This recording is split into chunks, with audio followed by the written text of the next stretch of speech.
Ultrasonic testing.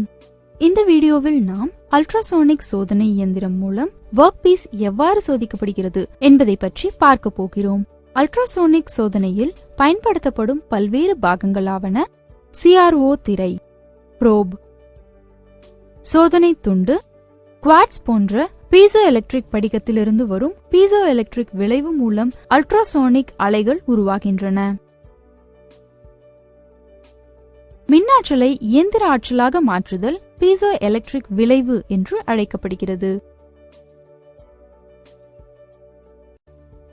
ப்ரோபானது quartz படிகத்தை கொண்டுள்ளது மற்றும் சோதனை செய்யப்பட வேண்டிய பாகத்துடன் இணைக்கப்படுகிறது. எண்ணெய் ஒரு எண்ணெய் படலம் மூலம் படிகத்தின் முகப்பும் பாகமும் நெருக்கமாக தொடுகின்றன. அல்ட்ராசோனிக் அலையானது கேஸ்டிங்கிற்குள் அறிமுகப்படுத்துகிறது மற்றும் வெளிச்செல்லும் சிக்னல்களை அனுப்புவதற்கும் உள்வரும் சிக்னல்களை பெறுவதற்கு இடையிலான நேர இடைவெளியானது கேத்தோடு கதிர் ஆசிலோஸ்கோப்பால் அளவிடப்படுகிறது.